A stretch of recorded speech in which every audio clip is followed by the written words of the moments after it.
খেলা শেষ তৃণমূলের, বাংলায় পরিবর্তন হচ্ছেই না। এটা আমি বলছি না, এটা বলছেন স্বয়ং মুখ্যমন্ত্রী মমতা বন্দ্যোপাধ্যায়। তিনি বুঝিয়ে দিয়েছেন যে তিনি পরিবর্তন যে হচ্ছে সেটা বুঝে গিয়েছেন। তার দলকে তথা তাকে বিরোধী আসনে যে বসতে হবে তা তিনি টের পেয়ে গিয়েছেন। ভোটের আগেই তৃণমূল রাজ্যের প্রধান বিরোধী দল হয়ে গেল। সেই সঙ্গে ওই দিন অনেক অসাংবিধানিক কাজও করে ফেলেছে তৃণমূল তথা মুখ্যমন্ত্রী। কেন কেন এমন লজ্জাজনক কাজ তাও বলবো। সেই আলোচনা যদি ভালো লাগে তবে অবশ্যই সাবস্ক্রাইব করবেন পিনাক কি বলছে। এখন কিভাবে তৃণমূল রাতারাতি শাসক থেকে বিরোধী মঞ্চে বসার প্রস্তুতি শুরু করে দিয়েছে তা জানতে দেখুন এবং শুনুন পিনাক কি বলছে।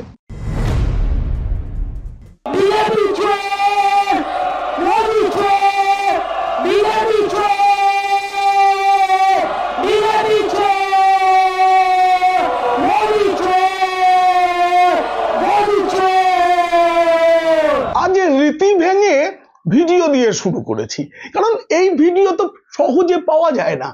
4 সেপ্টেম্বর 2025 বাংলার ইতিহাসে স্থান পেয়ে গেল।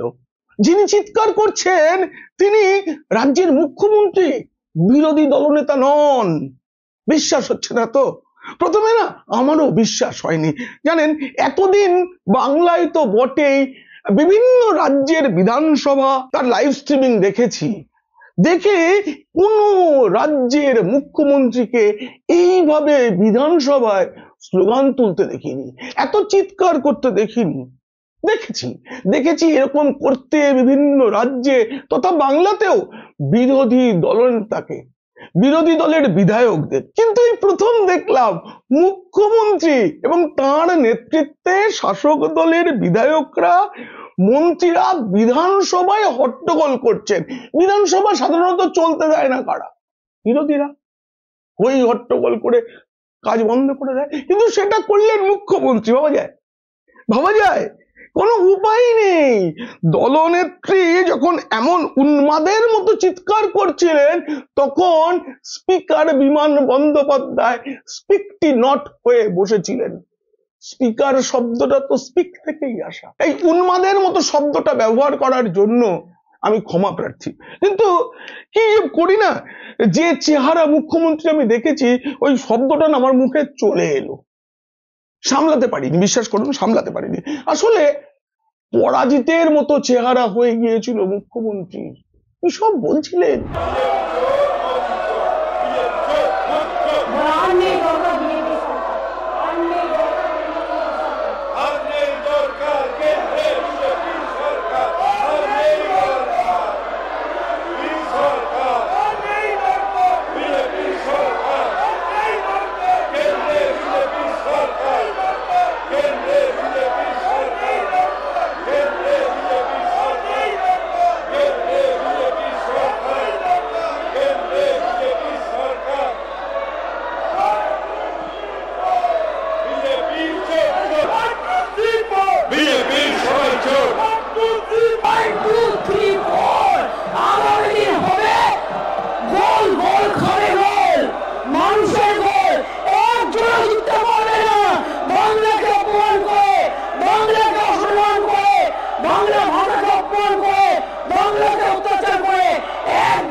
বাংলাকে অপমান করার কথা বললেন, কিন্তু বিধানসভায় একজন মুখ্যমন্ত্রী যা করলেন তাতে তো বাংলার সম্মান অনেক বেড়ে গেল। বলুন, মনে পড়ে গেল আমার সেই দিনের কথাটা। কিন্তু তখন মমতা বন্দ্যোপাধ্যায় তো মুখ্যমন্ত্রী ছিলেন না, তখন তিনি এই রাজ্যে বিরোধী দল নেত্রী, তিনি তখন সাংসদ মমতা বন্দ্যোপাধ্যায়। তার নেতৃত্বে বিধানসভা ভাঙচুর চলেছিল।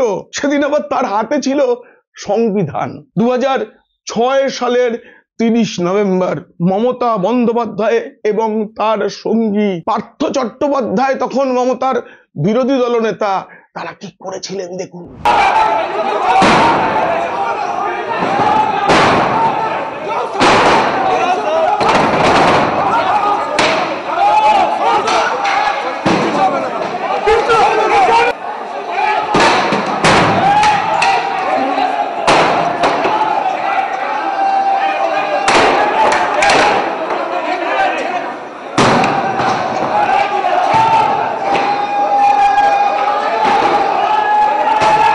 গোটা দেশের সামনে বাংলার লজ্জায় মুখ দেখানোর জো ছিল না।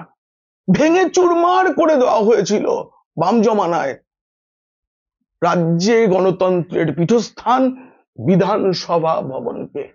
সেই সময়ে বিধানসভায় বলছিলাম না, পার্থ চট্টোপাধ্যায় ছিলেন, বিপুল টাকা চুরির অভিযোগে যিনি এখন জেলে। তার নেত্রী মমতা বন্দ্যোপাধ্যায় কি স্লোগান তুললেন?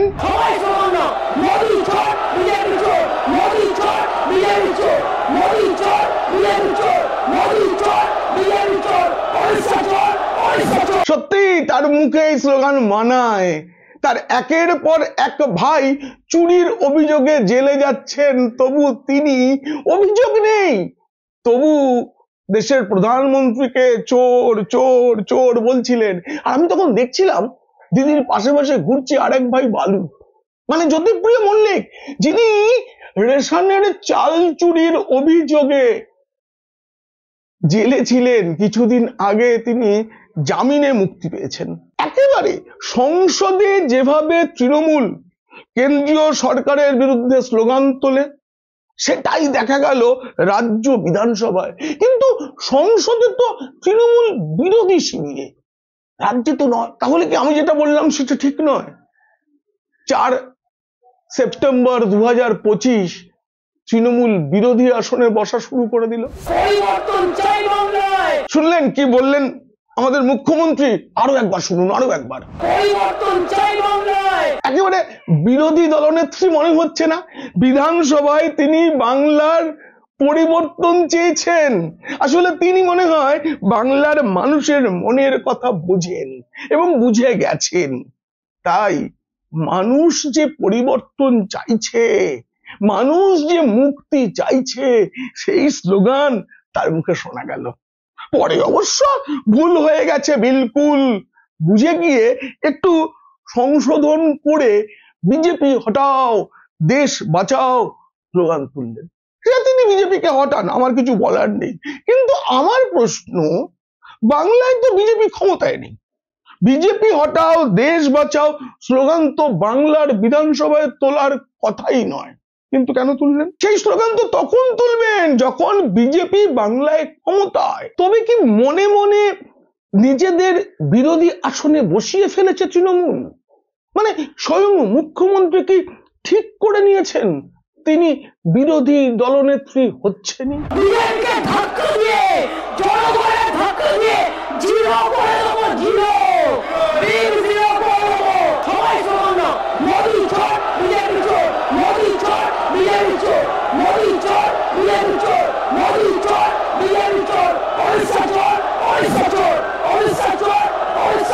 কিন্তু একটা প্রশ্ন আছে, এই যে গণতন্ত্রের পীঠস্থান বিধানসভা, সেখানে দাঁড়িয়ে দেশের নির্বাচিত প্রধানমন্ত্রীকে কি চোর বলা যায়? দেশের স্বরাষ্ট্রমন্ত্রীকে, কেন্দ্রীয় স্বরাষ্ট্রমন্ত্রীর নাম নিয়ে তাকে চোর বলা যায় কি? জানেন, বিধানসভায় যে কেউ যে কোনো কথা বললে তা রেকর্ড করা হয়। কার্য বিবরণীতে সেই কথাগুলো ইতিহাসের যাতে থেকে যায় তার জন্য রেখে দেওয়া হয়। যদি কোনো কথা অপছন্দের হয়, অসংসদীয় হয়, তবে স্পিকার সেটিকে এক্সপাঞ্জ করতে বলেন। প্রায়শই বিরোধী দলের বক্তব্যকে এক্সপাঞ্জ করা হয়। বিরোধী দল তো অনেক সময় এই ধরনের এই সংসদীয় রীতির বাইরে গিয়ে অনেক কাজ করে, সব রাজ্যেই করে, রাজ্যেও হয়, কিন্তু সেগুলো তো এক্সপাঞ্জ হয়। কিন্তু মমতা দিদি তো রাজ্যের মুখ্যমন্ত্রী, বলুন, তিনি তো বিরোধী দলের নন। তবে না না না না, তিনি বেশ চালাক। বিধানসভায় তিনি একটি চালাক কাজ করেছেন, যেটা শোনার পর আপনাদের বোকা বোকা মনে হতে পারে, কিন্তু আসলে কাজটা চালাক কাজ।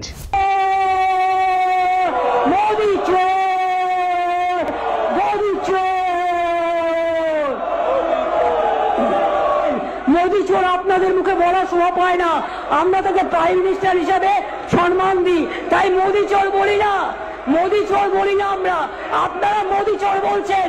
মোদি আপনাদের প্রাইম মিনিস্টার, মনে রাখবেন, দেশের প্রাইম মিনিস্টার হিসাবে এই যে যেটা শুনলেন না, একবার বললেন বলিনি, এই দুটোর মধ্যে না মিনিট পাঁচেকের ফারাক, মিনিট পাঁচেক, তার মধ্যেই দুরকম।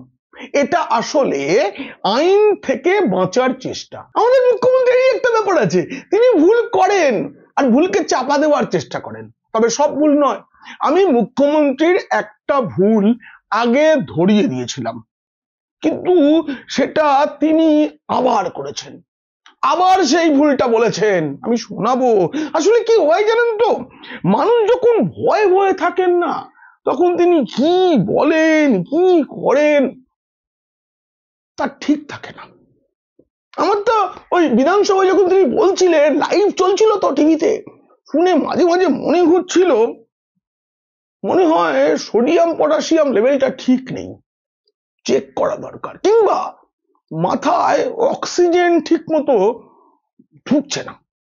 আমি তার শারীরিক সুস্থতা কামনা করি, তা বলে তিনি এই কথাটা কি বললেন বলুন তো? ফাঁসিতে গিয়েছিলেন, ক্ষুদিরাম গান গিয়েছিলেন, একবার বিদায় নেওয়া, ঘুরে আসি, হাসি হাসি পড়বো ফাঁসি, দেখবে ভারতবাসী। আমি আগেও বলেছি এটা ভুল। শহীদ ক্ষুদিরাম সম্পর্কে এই কথাটা যে মুখ্যমন্ত্রী বলেছেন বিধানসভায়, সেটা তো এক্সপাঞ্জ করা হয়নি। তাহলে পরবর্তীকালে কেউ যদি এই বিধানসভার কার্যবিবরণী নিয়ে কোনো গবেষণা করেন, তখন তিনি কি ভাববেন? বাংলা প্রেমী, বাঙালি প্রেমী, বাংলার সংস্কৃতির জন্য গলা ফাটানো মুখ্যমন্ত্রী মমতা বন্দ্যোপাধ্যায় কে বোঝাবে সেই সময়ের মানুষকে যে তিনি এই কথাটা বলেছিলেন, যেটা আদৌ ঠিক নয়। দেশের জন্য কিশোর বয়সে ফাঁসির দড়িতে গিয়েছিলেন শহীদ ক্ষুদিরাম, ভয় পাননি, অকুত ভয়, বিপ্লবী তিনি। কিন্তু আমাদের গর্বের মুখ্যমন্ত্রীর মতো না, তিনি ছবি আঁকা, গান লেখা, গানে সুর দেওয়া এবং গাওয়া এসবে পারদর্শী ছিলেন না। তার একটাই পরিচয়, তিনি শহীদ ক্ষুদিরাম। তিনি ব্রিটিশ শাসকের লাল চোখকে ভয় পাননি। এই গানটা লিখেছিলেন বাঁকুড়ার লোককবি পীতম্বর দাস, তিনিই সুর দিয়েছিলেন। পরবর্তীকালে এই গানটা গেয়েছিলেন লতা মঙ্গেশকর। 1966 সালে মুক্তি পাওয়া সুভাষচন্দ্র ছায়াছবি হয়েছিল, তাতে এই গানটি গেয়েছিলেন। তবে এই এত কিছুর মধ্যে না, বিধানসভায় একটা দামি কথা বলেছেন আমাদের মুখ্যমন্ত্রী, সত্যি সত্যি খুব দামি কথা, আপনারা শুনুন। এই যে কাগজ ছুটছেন বিধানসভায়, এটা কিন্তু অনৈতিক, আনপার্লামেন্টারি, আনডেমোক্রেটিক এবং ইলিগাল। এটা বললেন আপনি আমাদের সততার প্রতীক মুখ্যমন্ত্রী মমতা বন্দ্যোপাধ্যায়, আপনি বললেন। আরো একবার শোনাতে চাই, শুধু দর্শকদের নয়, আপনাকে শোনাবো। কিন্তু এই যে বিধানসভায় বলছেন সেই ভিডিওটা দেখাবো না, আমি দেখাবো একটা অন্য ভিডিও, তার সঙ্গে আপনার বক্তব্যটা কি সুন্দর মিলে গেছে, একবার দেখুন। এই যে কাগজ ছুটছেন বিধানসভায়, এটা কিন্তু অনৈতিক, আনপার্লামেন্টারি, আনডেমোক্রেটিক এবং ইলিগাল। এটা 2005 সালের 4 আগস্টের ছবি। লোকসভার স্পিকারের দিকে তো আপনি এইভাবে কাগজ ছুঁড়ে মেরেছিলেন, সেটাও নিশ্চয়ই অবৈধ, অসাংবিধানিক, অগণতান্ত্রিক ছিল। আর এই যে ভিডিওটা দেখছেন, এটা সাম্প্রতিক। কেন্দ্রীয় স্বরাষ্ট্রমন্ত্রী লোকসভায় যখন সংবিধানের 130তম সংশোধনী বিল পেশ করছেন, তখন বিরোধীরা তার দিকে এইভাবে এই বিলের কাগজটা ছুঁড়ে মেরেছিলেন। তার মধ্যে তো আপনার দলের মানে তৃণমূলের সাংসদরাও ছিলেন। এটাও তো অসাংবিধানিক, অগণতান্ত্রিক, অন্যায়, অবৈধ। না, শুধু আপনার দিকে ছুড়লে অবৈধ হয় না। গণতন্ত্রের নিয়ম হচ্ছে সবার জন্য সমান, তাই তো এটা গণতন্ত্র। কিন্তু দর্শকরা, আপনাদের একটা কথা তো আমাকে বলতেই হবে, যে এত কিছু মুখ্যমন্ত্রী কেন করছেন, কেন এরকম তিনি তালগোল পাকিয়ে ফেললেন, কেন মনে হলো সোডিয়াম পটাশিয়াম লেভেল ঠিক নেই, মাথায় ঠিক মতো অক্সিজেন ঢুকছে না? সংক্ষেপে জেনে নিন। কারণ তিনি টের পেয়ে গিয়েছেন এসআইআর হচ্ছেই, বিহারের থেকেও কঠোর ভাবে পশ্চিমবঙ্গে এসআইআর হবে, আরো নতুন নতুন কঠোর নিয়ম যুক্ত হবে। কোনো বাংলাদেশি ভোট দিতে পারবে না, সব ভুতুরে ভোটারের নাম বাদ যাবেই যাবে। 2016 এবং 2021 মানে ক্ষমতায় আসার পর তৃণমূল যেভাবে ভোট করিয়েছে, যেভাবে জিতেছে, আর সম্ভব নয়, নির্বাচন কমিশন সেটা হতে দেবে না, সেটা মুখ্যমন্ত্রী টের পেয়ে গেছেন। খেলা শেষ, তিনি বুঝে গেছেন। সেই সঙ্গে না আরো অনেক বিপদ আছে। এই যে মানে মহালয়ার পরের দিন, মানে যেদিন থেকে দেবীপক্ষ শুরু হচ্ছে, সেদিন আমাদের দেশে নতুন জিএসটি চালু হচ্ছে। আমাদের যে ব্যক্তিগত জীবন বীমা, স্বাস্থ্য বীমা, তাতে আর কোনো কর দিতে হবে না।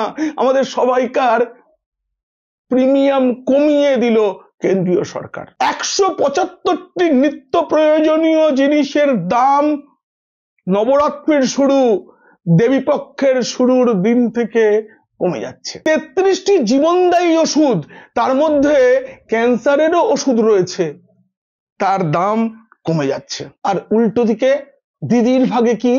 একের পর এক মামলায় আদালতে হেরে যাওয়া। 26,000 চাকরি গেছে। উনি অনেক চেষ্টা করেও নয়নের মণি অযোগ্য দাগীদের বাঁচাতে পারলেন না। উল্টে সুপ্রিম কোর্টে হেনস্থার মুখে, ভৎসনার মুখে রাজ্য সরকার, রাজ্যের আইনজীবীরা। টেটের মামলার রায় খুব তাড়াতাড়ি হয়তো বেরিয়ে আসবে, তাতে শোনা যাচ্ছে চাকরি হারার সংখ্যাটা 80,000-এর বেশি হতে পারে। রাজ্যের স্কুলগুলো সব বন্ধ হয়ে যাবে। আপনারা বলুন, এরকম পরিস্থিতিতে কারো মাথা ঠিক থাকে? মনে হয় না রইল তোমার এঘর দুয়ার কেষ্টারে লয়ে থাকো, রবীন্দ্রনাথের সেই কবিতার মতো। পুরাতন ভৃত্য যেমন বলেছিলেন, কি দরকার সরকার চালিয়ে, তার থেকে বিরোধী আসনই তো মনে হয় ভালো। আপনারাও বলুন ভালো না? নিন্দা করা যাবে সরকারের, ক্ষমতায় থেকে লাভ কি? প্রতিদিন দিনের পর দিন যদি হেরে যেতে হয়। এই আলোচনা কেমন লাগলো জানিয়ে অবশ্যই মন্তব্য করুন। ভালো লাগলে বন্ধুদের শেয়ার করুন, খারাপ লাগলে শত্রুদের। আর আপনারা সবাই খুব খুব ভালো থাকুন।